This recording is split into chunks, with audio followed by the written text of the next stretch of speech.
اصل مسئلہ جو ہے میرے نزدیک دین کی 3 بنیادی اصطلاحات کی وضاحت ہے، اور اس میں بھی اصل جو ہے اہمیت وہ صرف اسلام اور ایمان کے درمیان فرق۔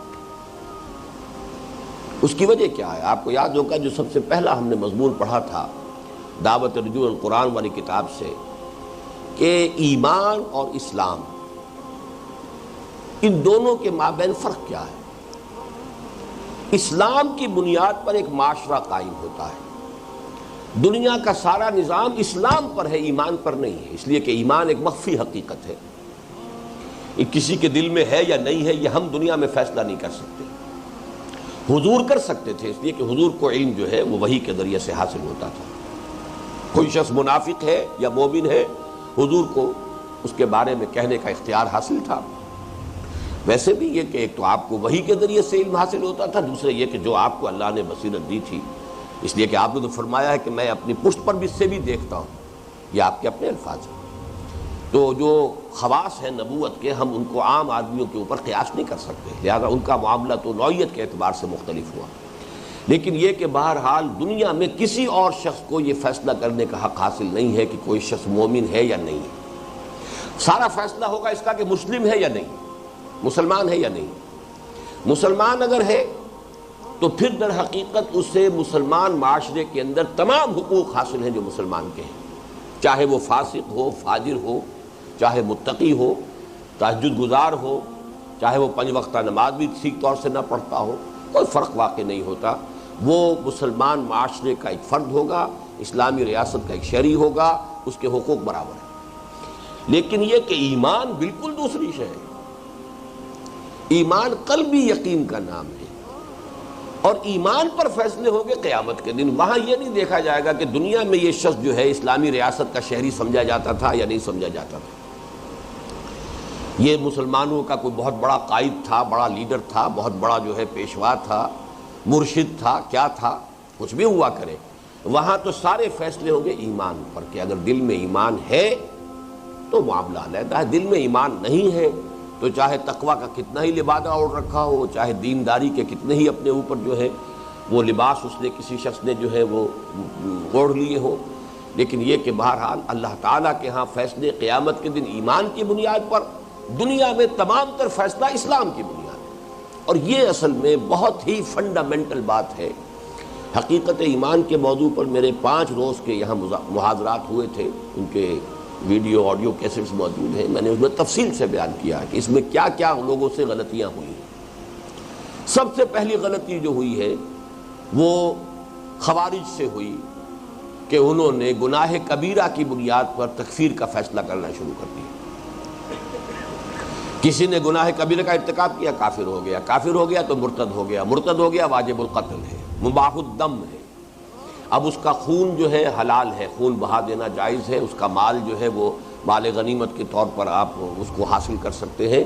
یہ ساری چیزیں جو ہیں وہ ایک کڑی دوسری کڑی سے جڑتی چلی جائے گی جب آپ نے گناہ کبیرہ کے مرتکب کو کافر کر دیا۔ دیکھیے یہی وجہ ہے کہ اسی موضوع پر امام ابو حنیفہ رحمۃ اللہ علیہ، جو ویسے تو ائمہ 4 میں سے میں بھی انہیں امام اعظم مانتا ہوں، کوئی شک نہیں، قانون کا جس قدر گہرا فہم اللہ نے انہیں دیا تھا، یہ اللہ کی دین ہوتی ہے، جس کو جو شے دے دے اللہ تعالیٰ کی طرف سے عطا ہے، اس کی لاجک، قانون، اس کی جو ہے گہرائی، وہ حضرت امام ابو حنیفہ رحمۃ اللہ علیہ پر اللہ کا خصوصی فضل ہے۔ ان کی کوئی کتاب فقہ پر نہیں ہے، کہا جاتا ہے کہ ایک کتاب، وہ بھی ڈاؤٹ فل ہے، اس کے بارے میں بھی شک ظاہر کیا جاتا ہے کہ وہ بھی ان کی تصنیف ہے یا ان کے کسی شاگرد کی ہے، اس لیے کہ پچھلے زمانے میں یہ رواج تھا کہ شاگرد بھی تصنیفیں لکھ کر اپنے استاد کی طرف منسوب کر دیتے تھے۔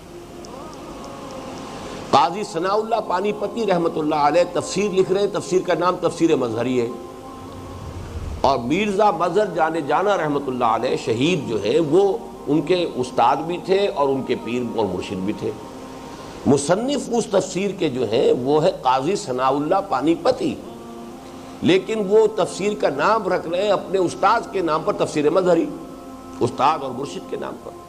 تو اس بات کا امکان ظاہر کیا جاتا ہے کہ الفقہ الاکبر جو واحد ایک کتاب ہے، جس کے بارے میں گمان غالب یہ ہے کہ وہ تصنیف ہے امام ابو حنیفہ رحمۃ اللہ علیہ کی، اس کے بارے میں بھی یہ شک ظاہر کیا گیا ہے کہ وہ اصلاً امام صاحب کی تصنیف نہیں بلکہ ان کے کسی شاگرد کی تصنیف ہے جس نے تعظیماً منسوب کر دیا ہے اسے اپنے استاد کی طرف۔ لیکن یہ کہ بہرحال اگر ہے تو وہی ایک تصنیف ہے، وہ فقہ الاکبر ہے، وہ انہی موضوعات پر ہے کہ اسلام، تکفیر کب ہوگی، گناہ کبیرہ کا مرتکب جو ہے کافر نہیں ہے، یہ تمام چیزیں، المسلم و کف لکل مسلم، تمام مسلمان آپس میں درجے کے اعتبار سے برابر ہیں۔ جب کسی کی تکفیر ہو گئی وہ زیرو ہو گیا، اب اس کے اسلامی ریاست کے حقوق جو ہے وہ ایک مسلم کی شہری کی حیثیت سے ختم ہو گئے، بلکہ وہ تو اسلامی ریاست میں تو مرتد ہے، واجب القتل ہے۔ لیکن یہ ہے کہ جب تک تکفیر نہیں ہوئی ہے، کتنا بڑے سے بڑا گناہ کیا ہو، اس نے فرض کیجئے شادی شدہ ہونے کے باوجود اگر اس نے زنا کیا، رجم کر دو، اس سے بڑی سزا اور کیا ہوگی؟ پتھر مار مار کے کسی کو ہلاک کر دینا، لیکن پھر نماز جنازہ پڑھی جائے گی، وہ مسلمان مانا جائے گا، مسلمان مرا ہے۔ اسی طریقے سے کسی نے چوری کی، ہاتھ کاٹ دو، لیکن نماز اس کا جو بھی ہے اس کو مسلمان مانا جائے گا۔ اس کے بعد اگر کوئی قصاص میں قتل کیا گیا، قتل کر دو، لیکن یہ کہ نماز جنازہ پڑھی جائے گی، اس لیے کہ بہرحال وہ مسلمان مرا ہے۔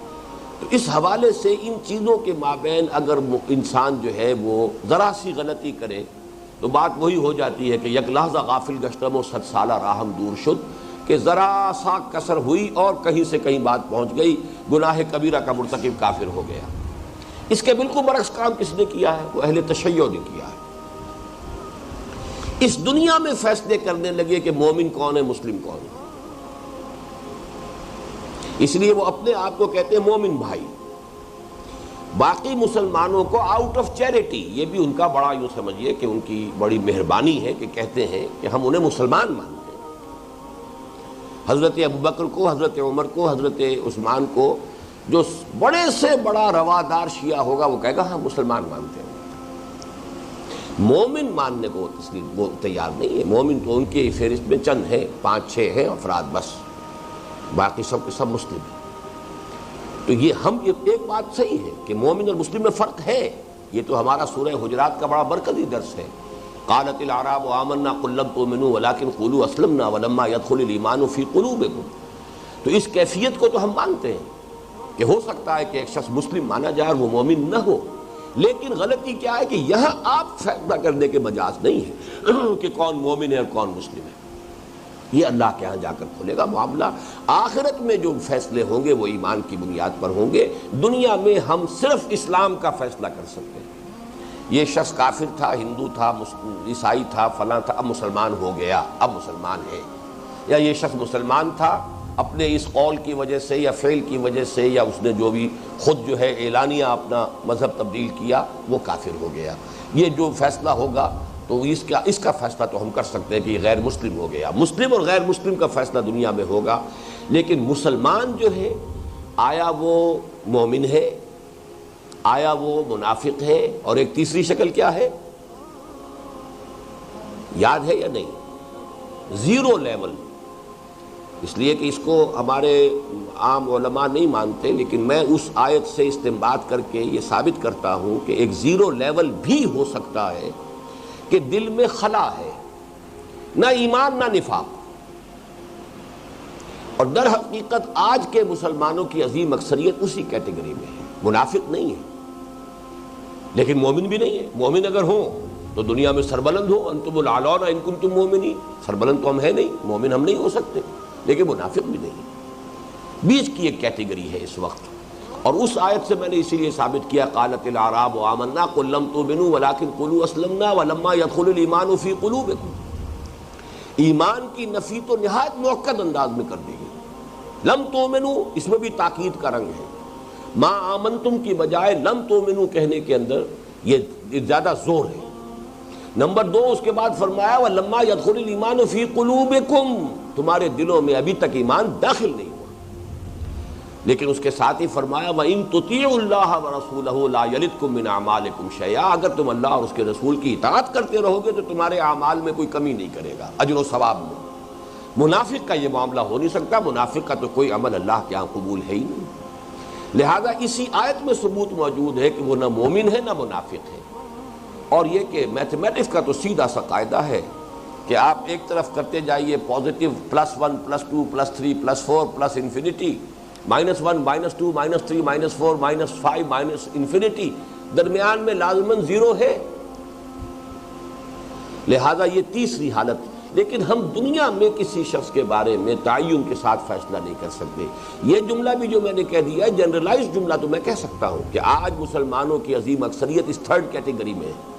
پرٹیکولر پرسن کو کسی کو میں نہیں کہہ سکتا، کسی شخص کو میں یہ نہیں کہہ سکتا کہ یہ منافق ہے یا مومن ہے، اللہ عالم.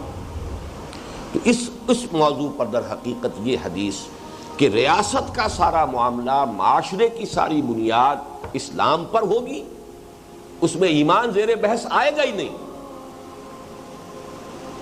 جبکہ اصل شے ایمان ہے. قیامت جب اصل زندگی آخرت کی زندگی ہے وہاں فیصلہ ہوگا ایمان کی بنیاد پر.